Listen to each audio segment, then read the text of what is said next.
Howdy y'all, this will be an intro video. I wasn't really planning on doing one, but this is what it came to. While getting ready for a BSF video, I was thinking of the name Elijah and thought, well, that was probably a good idea. Just like my mom has icebreaker ideas about names, so this one will be about names and I'll be in there somewhere. My name will be in there somewhere. And so I wanted to thank, first of all, Corinne, Shannon, Elaine, the BSF ladies, Danny, Alex, Miss Alex. A lot of people have been praying for me, and BJ, and Chris, and Joanne, and all those Bible study buddies too. They have all been praying, and this is part of the outcome of it, the upshot of it. So Elijah, I know a lot of us already know, but just to review, because this is something I already, actually I did not remember, but this is something you just look up and you might forget, and so it's nice to bring it all together, weave it together. So Elijah's name, it can be in some uses Eliyahu, Eliah, and Elihu, and those all mean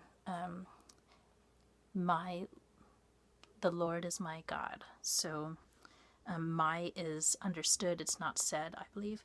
And so that's a really neat name for who we know Elijah to be.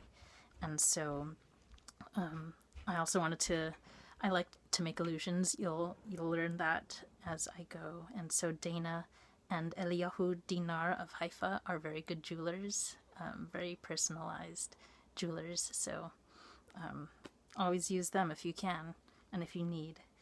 And I hope they're doing well in this time. And one thing also that came up name-wise is Allon-bacuth, because of nurses. This is a different type of nurse, the baby nurse, but those nurses are still working hard these days, and also nurses of all types. So Allon-bacuth was the name of the oak of the type, I think it was an oak, but it was a tree that Rebekah's nurse was buried under because she was so beloved. There was a place named after that place of burial, and it's called Allon-bacuth.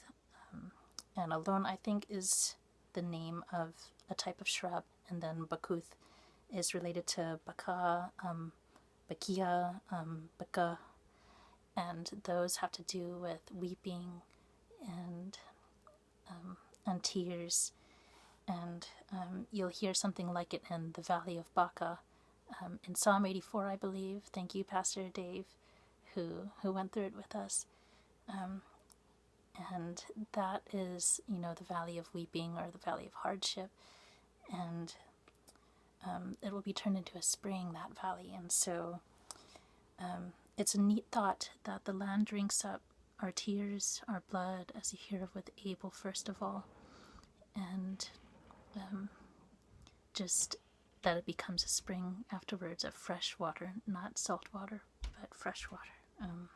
That's the doing of God. That's the power of God, who made all things.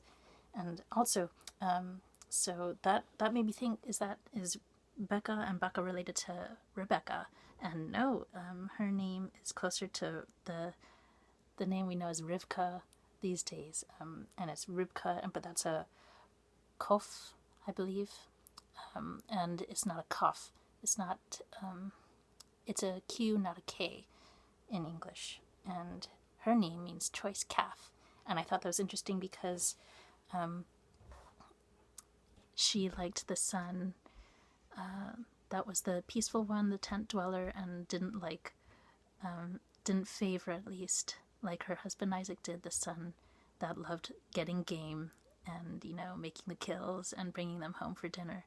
And so I thought that was funny because you hear that eat more chicken, Chick-fil-A, the calves are always happy that a different type of animal is being eaten or slaughtered, and so things like that, as well as Jacob was a tent dweller, was the difference between he and Esau, and he was known as peaceful. And so and it's neat also the background of Rebekah, of course. she turned out to be a great servant of a lady.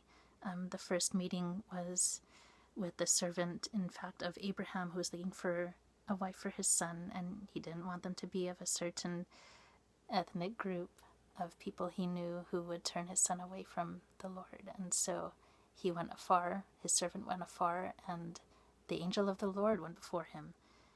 And he found one he had prayed for, and all the confirmations came through. And so that's the story of our first meeting of Rebekah. So, Choice Calf is her name. She was known to be beautiful, like other Rebekahs I know. And also, as I was looking, also Hesed and Chesed came up. I was trying to see the difference between them, and often they are interchanged. Just like this is a good use of a good demonstration of what language is like, and how Hebrew is such a good demonstration of the versatility of language. So, Chesed is, as you know, the loyal, unfailing love, and Hesed, sometimes Hasad, can mean disgrace, which is two very different feelings or reactions to love, or two very different things. But in this language, they can be very closely related. Disgrace or shame for one, and chesed, that loyal love that God himself is known by. He's the first example of it for us. And another thing that came up recently in just other studies is Babel being nicknamed or codenamed Sheshak by the Jews. And so Babel, the bet is the second alphabet, and so their coding system is such that whatever order the alphabet was in, it's the opposite order, which is its replacement. So the B is replaced with the second to last alphabet. And so oh my goodness, Shin, I believe, Shin is what B became, and then I guess it is the Ayin that the Aleph was replaced by, the other silent vowel.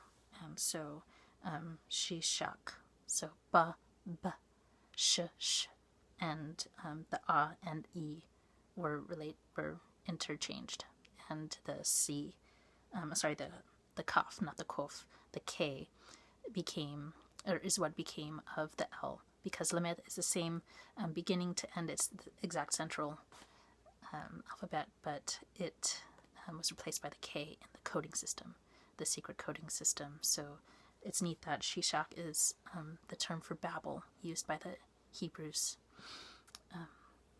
in code.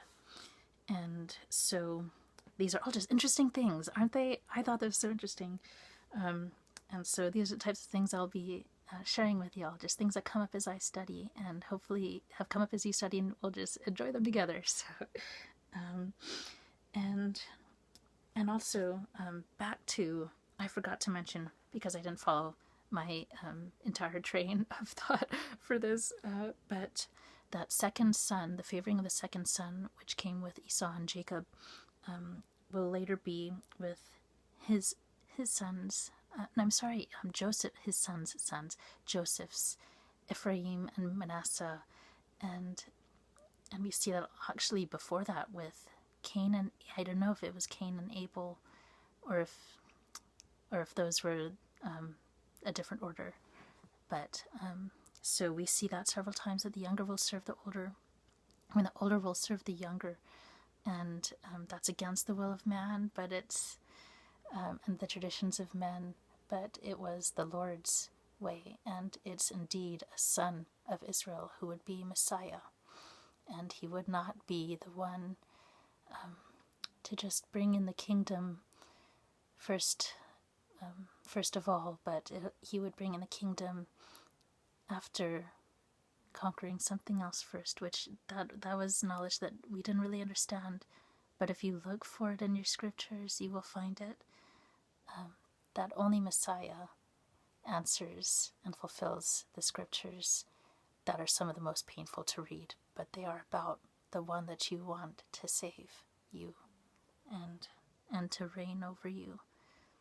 So that's the hard part about the Lord. A lot of things are hard about following the Lord. That's one of the hardest ones, receiving what Messiah was and who he is. And so, but the reason that, back to Jacob and Ephraim and Manasseh, it was because Jacob had received word from the Lord that he would be fruitful.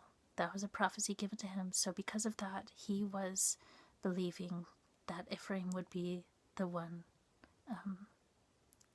and Manasseh would serve him. But of course, as we know, the greatest amongst us will be the servant, including Peter was the great example of that. Do you love me, Peter, or Simon, son of John, do you love me more than these? Then tend my sheep. That's what it's going to take for you to tend my sheep. You love me, and then you get to serve them, and that's your reward. That is so cool. And so also, let's see, Jacob, when he was wrestling with the man, also called an angel later in Hosea, but when he was wrestling with the man, he asked him what is his name, so that's also related to this video, but that's a great question, and the response was, why do you ask my name? And the neat thing about that is there could be two reasons for that, or a few reasons for that. You know, either he should have known the name, or he does not need to know the name, or he would misunderstand if he were given the name. And so that's a neat thing about that. But the other neat thing about that is what people think about angels is a huge topic as well. In Genesis 6, I know this is going to be very controversial, but I believe the word of God is pretty clear about this. The sons of God, I believe, are angels. And so the sons of God in Genesis 6, it's shown they come to dwell with women, and they take them as wives, and they have children, therefore, with the daughters of men. And so that is the time at which the Lord decides, after nothing good comes of that, okay, not nothing, the mighty men of old are the sons of those relationships, but the Lord realizes he does not want his spirit to strive forever with man, so they will have 120 years, and then, as you know, Noah comes next. Noah and the flood come next. So, but however, even after that, of course, Noah survives, so man still survives, Noah and his family, and then later on in James we hear that it's written in Scripture that God is jealous, or with jealousy desires the spirit he has caused to dwell in man, and so he does not want to leave us alone. And so also, well, to wrap up a little bit quicker than I expected, it's just so neat to relate also angels to stars. The Lord of the Sabbath, Lord of Hosts, Lord of Sabaoth, those are related to each other, very much related to each other. And so the Lord of Hosts version, Sabaoth, is it's a neat concept because, as you know, Abraham is told to relate, the number of his descendants to the number of stars. Angels are related to stars very often as the host of heaven. And it's neat in the order of creation. There's the greater light, the lesser light, and then the Lord made stars also. It's almost like, the Father, the lamp, which is the Lamb, and, the angels also, they're just servants. They're not meant to be great. And the ones who follow the Lord and know him know that. And so those are just a few things I wanted to bring up, but I better bring this to an end. And so I didn't even introduce my name. My name is Rachel. That means little ewe lamb. So I love y'all, and Keep the peace of the Lord. I'll see you soon.